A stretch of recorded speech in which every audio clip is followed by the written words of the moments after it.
topic of our video was Erikson's psychosocial development. Erikson was greatly influenced by Sigmund Freud. However, he believed that personality was a development over the course of somebody's entire life. He thought that society and culture played a role in this development, and it occurred through 8 stages, starting from infancy and ending in adulthood. So we're going to explore stage 1, which occurs when a child is about 1 year old, and that is trust versus mistrust.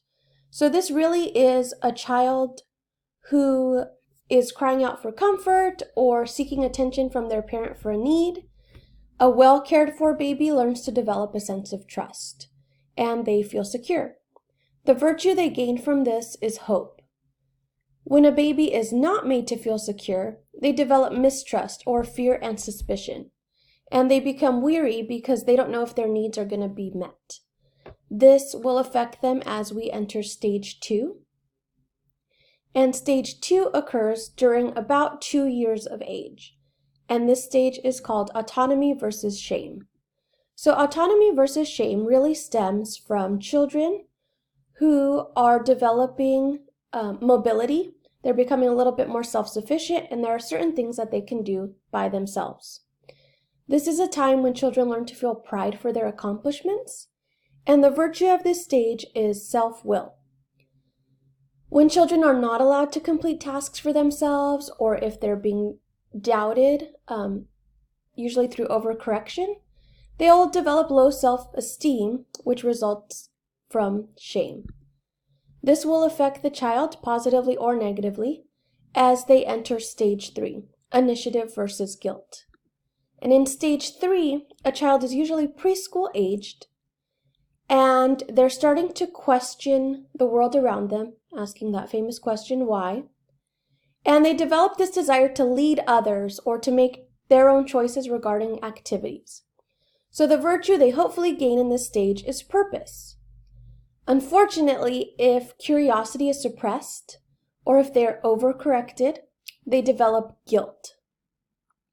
And when they develop guilt, they develop inadequacy.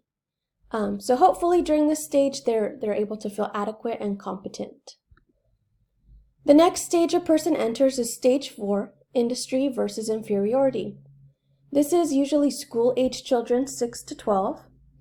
And this is really marked by how school and teachers greatly impact a person during these years.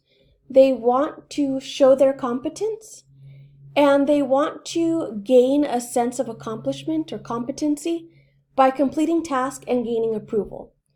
The virtue associated with this stage is competence. Fulfillment in this will help give them confidence.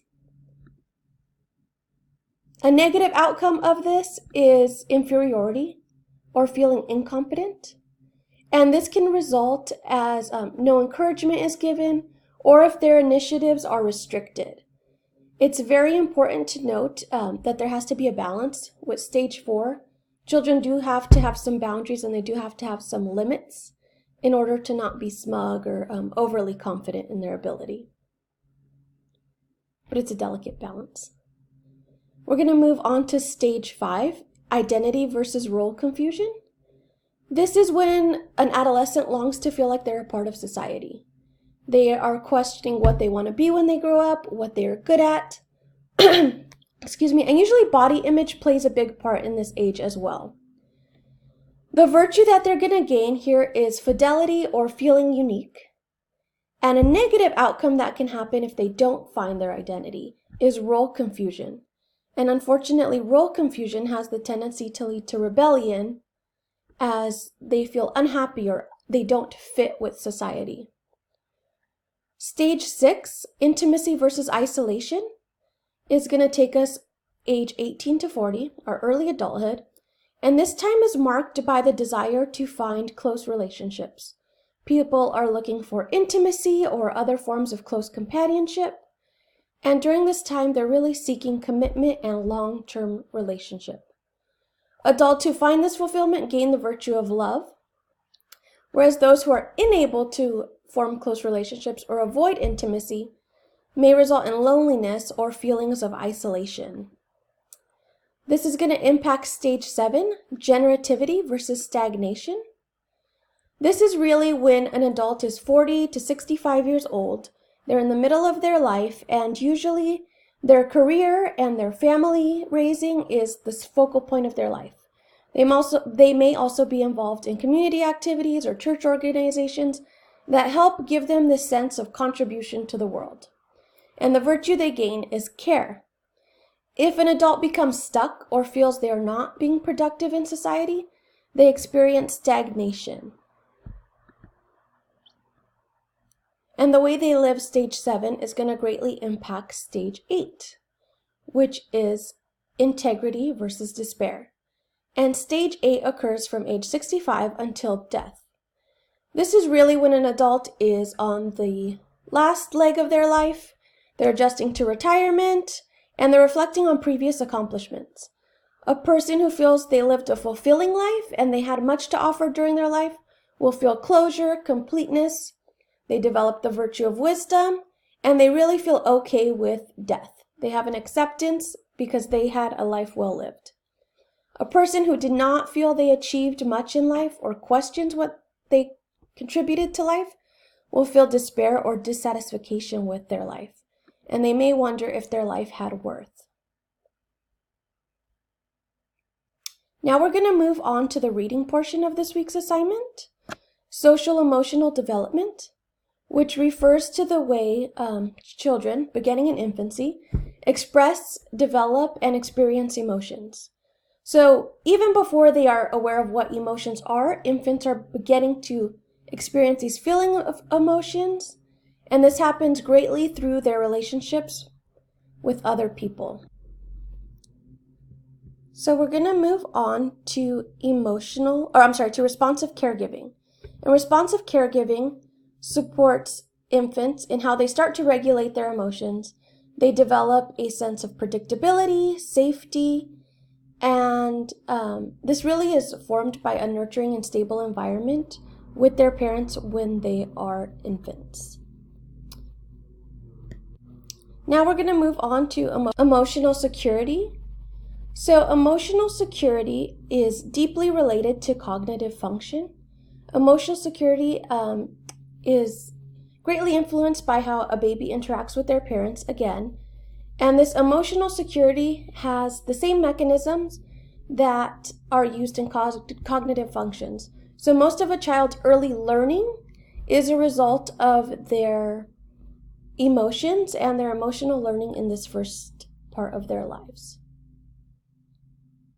Now we're going to move on to temperament and emotional regulation. So in early infancy, children express their emotions through their facial expressions, vocalization, and body language. A temperament, or a child's natural disposition, plays a role in how they express emotions. So in the case of a mother and her infant, both are showing signs of communication to regulate the interaction. And this is, of course, controlled by their temperaments. The emotional regulation is a construct which has been the subject of research and debate in recent years. But the findings are that emotions, cognition, and behavior are all interconnected, and it's the focus of emotional regulation.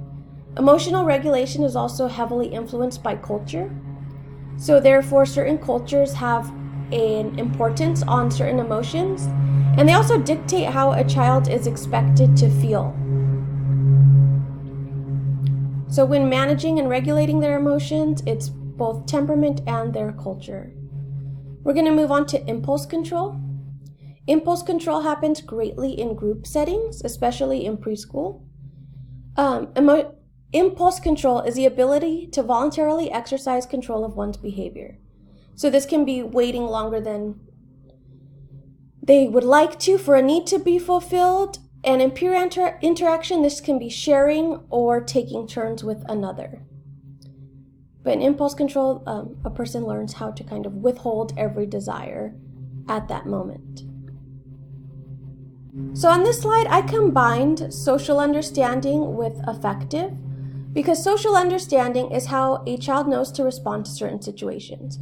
And as humans, we develop this kind of social script for how we respond based on somebody's communication or behavior with us. This happens largely, again, for infants and children with their interaction with adults, but social understanding is vital at every age of life because of the personal nature of humanity. And affective is a term that relates to a person's emotions or attitudes. So not effective as in it gives a cause, affective as in it relates to emotions. So in our reading, we see terms such as affective behavior or affective communication. And this is because people rely on affective interaction to grow their social understanding and how to adequately express their own emotions.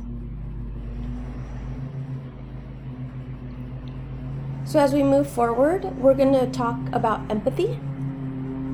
And empathy is this feeling beginning in about 3 years old, where children gain the capacity to know what others are feeling. They develop these skills during early childhood, and of course, all throughout adulthood, you can experience empathy. Empathy is thought to contribute to moral behavior, and adults can help children understand how others are feeling, and that's critical to them developing a sense of care. So if they understand how others are feeling, they will develop caring for others.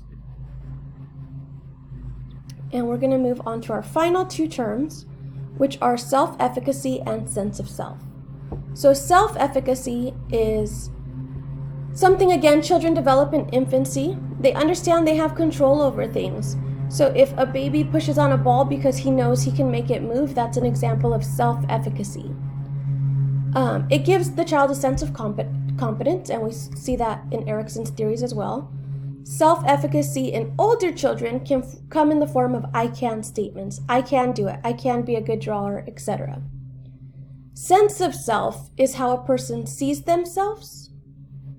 And with sense of self, we develop that as children through interactions with peers and adults, such as parents and teachers. And children show they are aware of themselves by responding to their own name, pointing out the body parts they can identify, or figuring out their own roles within their family.